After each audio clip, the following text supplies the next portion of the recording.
জ্ঞানবান কে? বহু নাম জন্ম নামন্তে জ্ঞানবান, সে জ্ঞানবান মাম প্রপদ্যতে। যে ব্যক্তি আমার চরণে শরণাগত হয়েছেন। বসুদেবের পুত্র শ্রীকৃষ্ণ বাসুদেব, তিনি হচ্ছেন সব কিছুর মূল। বাসুদেবম সর্বম ইতি, সমহাত্মা, তিনি হচ্ছেন মহাত্মা, তিনি দুরাত্মা নন, তিনি হচ্ছেন মহাত্মা ব্যক্তি। শুধু নামের পিছনে মহাত্মা লাগালেই মহাত্মা হওয়া যায় না। মহাত্মা হতে গেলে তার এই গুণগুলো থাকতে হবে। কি? জ্ঞানবান, তাকে জ্ঞানবান হতে হবে। জ্ঞানবান মানে কি? মাম প্রপদ্যতে, তাকে ভগবানের প্রতি শরণাগত হতে হবে। শরণাগত কার প্রতি হতে হবে? না, বাসুদেবম সর্বমিতি, তিনি জানবেন বাসুদেব পরামখা, বাসুদেব পরামেদা, বাসুদেব পরমাগতি।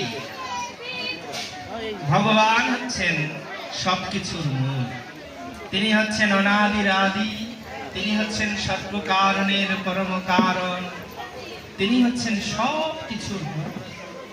এই বিষয়টি যিনি উপলব্ধি করেন তিনি হচ্ছেন সব মহাত্মা, তিনি মহাত্মা।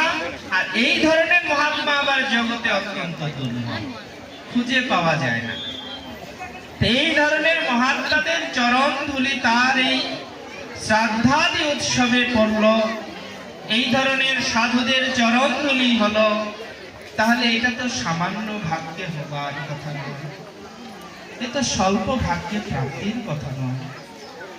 তাই সুধীবৃন্দ, তিনি অত্যন্ত ভাগ্যবান।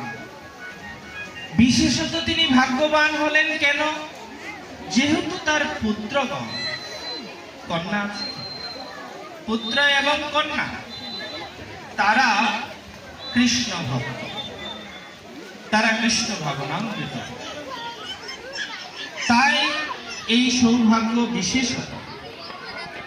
একবার অর্জমা একটি মিটিং ডেকেছিলেন। অর্জমাকে জানেন তো? অর্জমা, অর্জমা কাকে বলে? পিতৃলোকের যিনি রাজা তাকে বলা হয় অর্জমা। ওনাদের ওখানে আমাদের সবার গোত্রীয় ঋষিরা অবস্থান করে।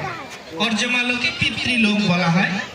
ওই যে আমরা গীতায় পড়েছি না, ইয়ান্তি দেবব্রতা দেবান পিতৃনি ইয়ান্তি পিতৃব্রতা ভূতানি ইয়ান্তি ভূতেজ্জা ইয়ান্তি মজ্জাজিনোপি মাম।